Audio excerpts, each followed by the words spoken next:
안녕하세요. 정말 더운 날씨만큼이나 너무나 치열했던 1학기 기말고사가 드디어 끝이 났습니다.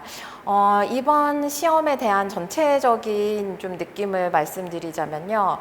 난이도가 높았다기보다는 이번에 시험 범위가 너무나 넓었거든요. 공부해야 될 이제 양이 너무 많아서 그 안에서 이제 뭐가 나올지 모르기 때문에 모든 이제 문제를 충분히 풀어보느라고 좀 학생들하고 저하고 같이 수고를 많이 한 것 같습니다. 그리고 이제 더 조금 특이점이 있다고 한다면 교과서에 있지 않은 어떤 문법 사항을 이제 뭐 프린트나 유인물도 없이 선생님께서 수업 시간에 필기만으로 설명하셨던 부분이 이제 시험 범위에 포함이 되었어요. 좀 사실은 이제 이례적인 일이죠.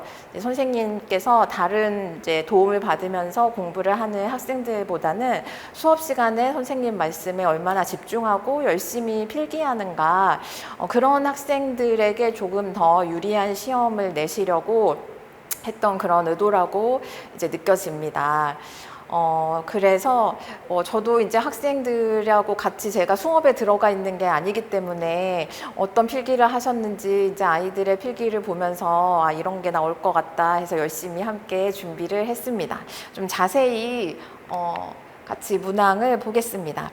1번은 발음 문제였는데 1학년 때 사실 발음 문제가 이제 제일 많이 나오죠. 특히 1학년 이제 1학기 중간고사 때 가장 많이 나오고, 이제는 좀 발음 문제는 그럼 지나갔나라고 생각할 수 있지만 3학년 때까지도 1번, 2번 문제는 발음에서 이제 나오는 경우가 많아요. 그래서 이번에도 이제 한두 문제 정도는 나오겠다라고 생각을 했고, 다행히도 그 중에서도 이제 직보 때 같이 문제를 풀어봤었던 발음 문제가 나왔기 때문에 학생들이 이제 수업을 잘 들었다면 어렵지 않게 풀었을 것 같습니다. 2번, 3번, 4번은 의사소통 문제입니다.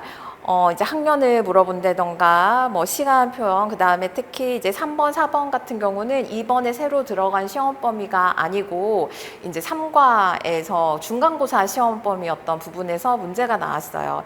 아이들이 이제 저도 2과, 3과에 있던 거를 문제를 풀리면 선생님 이거는 이번 시험 범위가 아니에요. 이것까지 왜 이제 문제를 풀어야 하나요?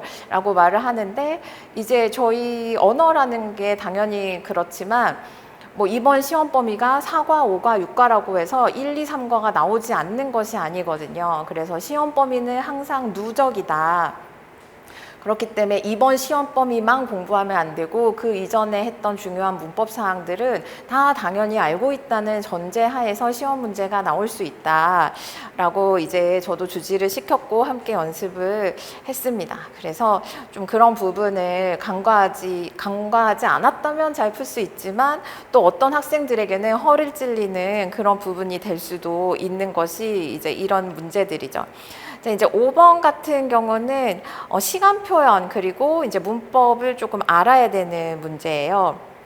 그 시간 표현이 이제 어휘상으로는 어렵지 않아 보이지만 이제 이 짜잘한 막 전치사나 뭐 관사를 언제 넣어야 되는지 넣으면 안 되는지 이런 게 사실 너무 복잡하거든요.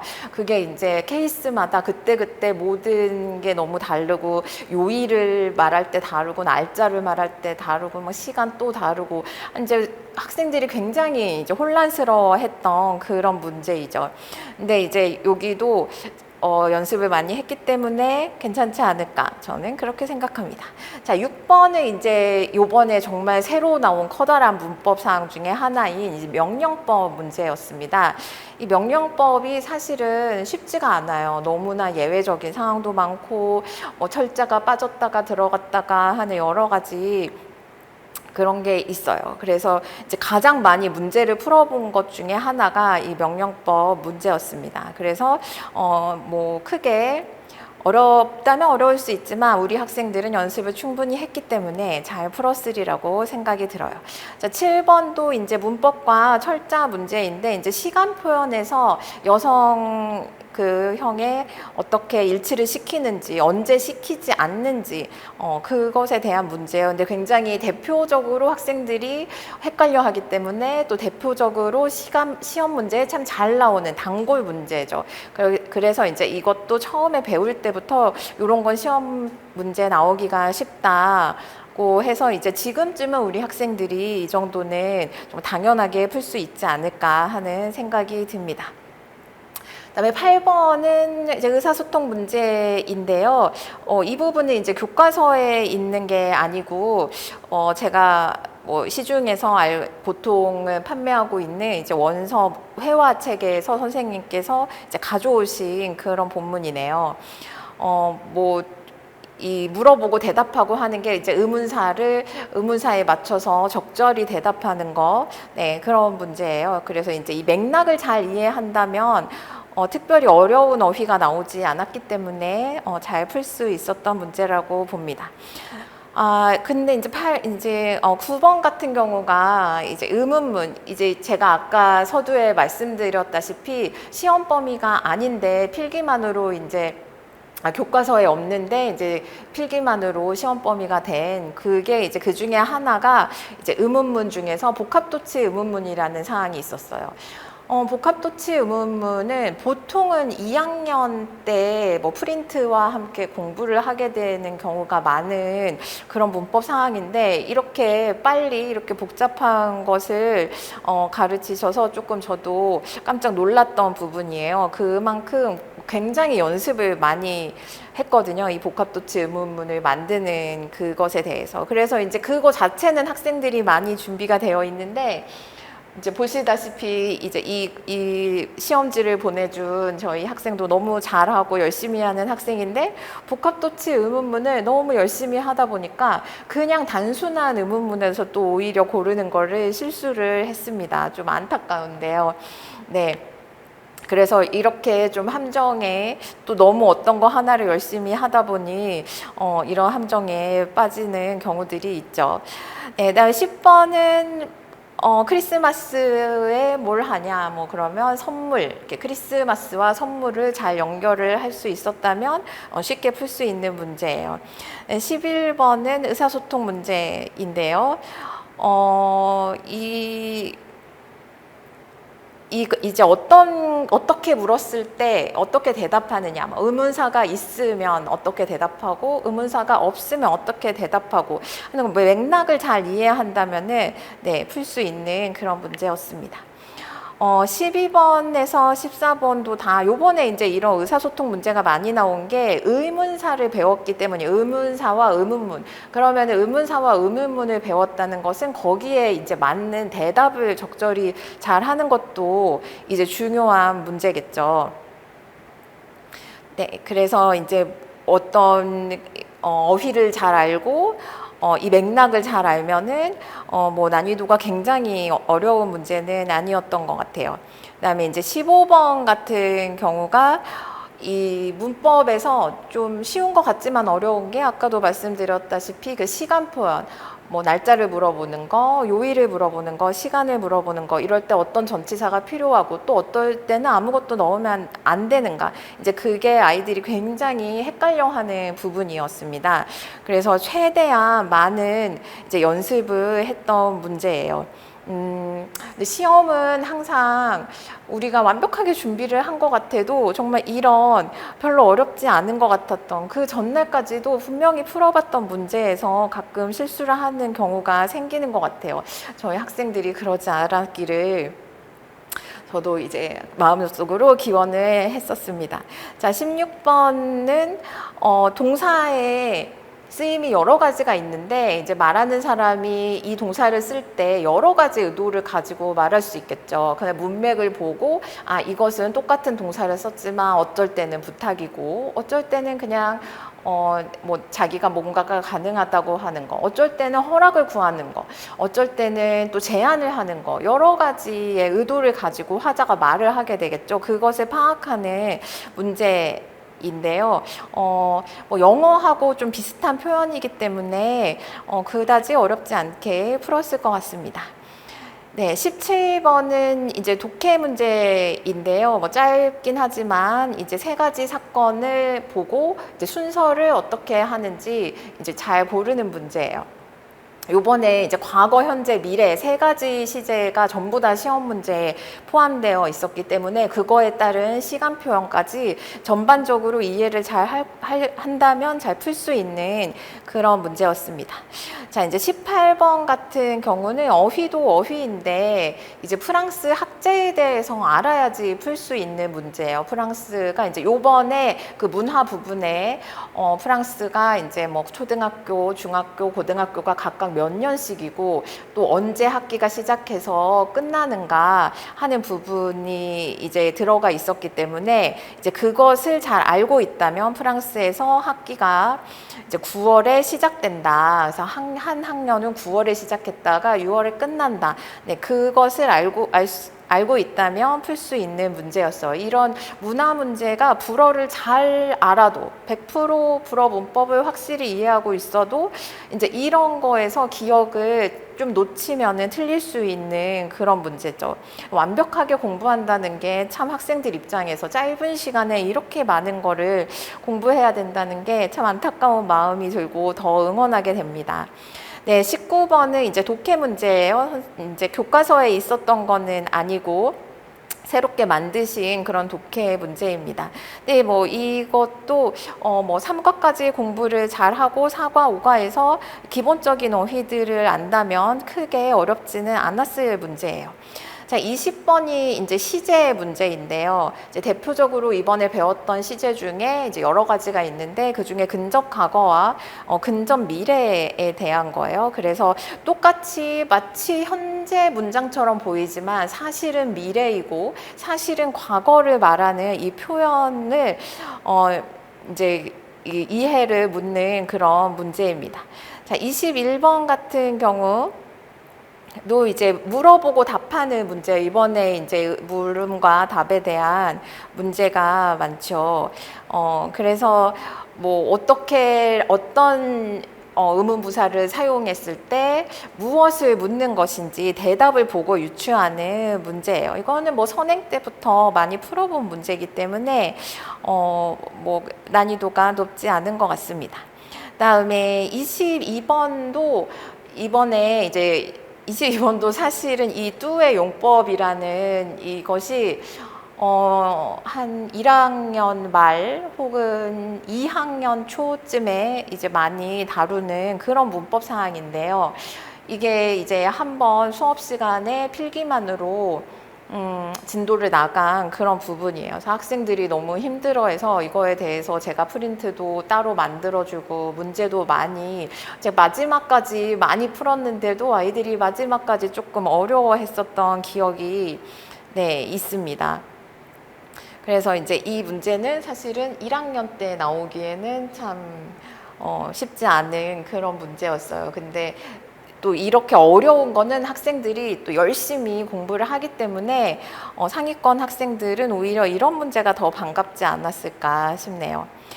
네, 23번 중성대명사와 이제 부정문을 함께 쓰는 문법 문제였어요. 이제 아이들이 중성대명사라는 것도 좀 생소한데 이때 부정문이 됐을 때 문장 순서가 어떻게 되는가 이것도 굉장히 이제 어려워하는 부분 중에 하나죠. 사실은 2학년 올라가서도 계속 이거를 헷갈리는 학생들이 많이 있거든요.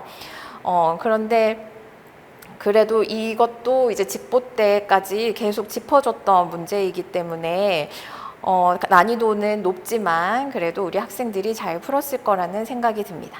자, 24번도 이제 문화 문제예요. 요번에 이제 프랑스에서 어떤 날이 국경일이고 날짜 그리고 그 국경일의 내용 그리고 그때 뭐 무엇을 하는지 무엇을 기념하는 건지 하는 부분이 이제 문화 부분에 나왔는데요.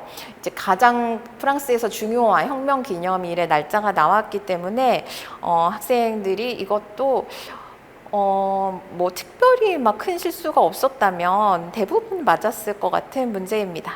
25번도 이제 그것과 관련돼서 이제 부활절에 대한 어떤 글을 독해를 하는 그런 문제였어요. 근데 이거는 뭐 부활절에 대해서 뭐 새로운 정보가 나왔다기보다는 이 글 자체를 잘 이해를 했으면 풀 수 있는 문제였을 것 같아서 이게 이제 이런 아직 1학년 학생들이기 때문에 어떤 조금만 긴 이런 지문이 나와도 조금 당황하고 모르겠다 하는 이제 느낌을 갖는 학생들이 있어요. 이제 조금 어휘가 부족하다든지 긴 문장을 보면은 겁을 먹는 학생들이 있죠. 그래서 이제 그런 부분을 저는 이제 장문 같은 경우는 또 이제 굉장히 긴 문장도 많이 시키기 때문에 좀 열심히 따라가고 훈련이 된 학생들은 이제 이것보다 이제 2학년 또 2학기 때 그 조금 더 긴 문장들을 봐도 두렵지 않게 잘 차분히 풀 수 있을 거라고 생각을 합니다. 자, 여태까지가 이제 객관식이었고요.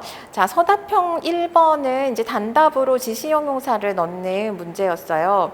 뭐 제가 봤을 때 이것도 거의 저희가 중간고사 끝나자마자 다루었던 것이고, 꼭 문법 사항으로는 조금 뭐 단순한 거에 속하기 때문에 막 따로 연습을 굉장히 많이 하지는 않았지만 이 문장 속에서 굉장히 많이 본 이것이기 때문에 학생들이 이 형용사가 이 명사가 남성인지 여성인지만 헷갈리지 않다면 풀 수 있었을 문제예요. 근데 다행히 그렇게 이제 성을 구별하는 것이 어려운 단어들이 나오지 않았기 때문에 1번에서는 거의 실수가 없었을 것 같습니다. 그 다음에 이제 2번이 아까 말씀드렸다시피 이제 그 필기만으로 진도를 나갔던 그 복합도치 의문문을 만드는 것, 또 다른 종류의 의문문을 만드는 그런 서술형 문제가 나왔어요. 그래서 도치 의문문으로 바꾸는 거는 너무 많이 연습했기 때문에 별로 걱정이 되지 않습니다. 에스크를 사용하는 의문문도 거의 뭐 이제 저희가 입학하기 전부터 알고 열심히 이제 개념을 익혔던 그런 문제입니다. 그다음에 3번이 명령문 장문이었는데요. 이 명령형이 학생들이 명령형 자체는 이제 거의 틀리지 않아요. 근데 이 부사의 위치 때문에 좀 감점이 받는 경우가 많습니다. 그래서 이제 1번 이제 2개의 문장을 장문하는 건데 첫 번째 문장에서는 동사를 잘 선택하는 거. 그리고 이제 수량 표현에서 이제 관사가 무관사라는 거, 이제 이런 문법 사항을 알아야 되는 거고, 두 번째가 운동을 하다 자체는 어렵지 않은데 이제 자주라는 빈도부사를 어디다 넣을 것인가, 이제 그것을 동사 뒤에 잘 위치시킨 학생들이 이제 감점 없이 점수를 받았을 거예요. 그 부사의 위치에 대해서도 언제 동사 뒤인지, 어떤 형용사는 또 어떤 부사는 뒤로 가는지 몇 번씩 많이 주지를 시켰는데요. 학생들이 이제 서술형을 대할 때 그런 것들이 이제 배운 게 다 사라지고 당황하는 경우에 좀 실수를 하게 되죠. 정말 가장 안타까운 경우인 것 같아요. 그 다음에 4번은 과거 시제 문장, 그리고 조동사와 부정법, 동사 원형을 쓰는 문장을 장문하는 문제예요. 뭐 벌써 숙제를 끝냈다. 이거는 제가 정말 한 장문으로 제가 내준 것만 해도 뭐 4번, 5번 정도 이런 비슷한 장문을 같이 해봤던 것 같아요. 그리고 이제 두 번째 문장 같은 경우는 이제 조동사의 이제 부정법, 그러니까 동사 원형을 쓰는 것 자체가 어려운 것은 아닌데 지금 동사가 제귀대명사가 있는 대명동사를 써야 되기 때문에 그것을 이제 어디에 올바른 위치에 올바른 형태로 잘 넣는 게 중요한 문제입니다. 이런 문제가 이제 좀 난이도가 서답형 3번, 4번이 좀 난이도가 높은 서술형 문제라고 볼 수 있어요. 하나도 실수를 하지 않고 단어를 다 알아도 이제 위치까지 올바로 넣어야 된다는 게 학생들한테 쉽지 않은 일이죠. 뭐 제가 봤을 때는 이렇게 열심히 꼼꼼하게 잘 공부를 하면은 놓치는 문제가 마치 없을 것 같지만 저희 학생들한테는 정말 이제 1학년 입학해서 지금 이제 7월 초니까 한 6개월 정도 불어를 배웠는데 지금 거의 이제 중급 정도의 난이도가 되는 이런 문제들을 풀어야 하니까 쉽지 않은 일이고, 또 혼자 하는 것은 더욱더 쉽지 않은 일인 것 같습니다. 뭐 많은 학생들이 또 실수를 하기도 하고, 또 어떤 학생들은 실력 발휘를 100% 하기도 하는데요. 이제 최선을 아이들이 다하는 것은 제가 지켜봤고, 우리 모두 함께 고생했기 때문에 또 여름방학을 알차게 보내서, 또 이번에 실수했으면 다음에 만회하고, 또 이번에 잘한 학생들은 계속 그거를 지켜갈 수 있도록 또 계속 함께 잘 해보도록 하겠습니다. 감사합니다.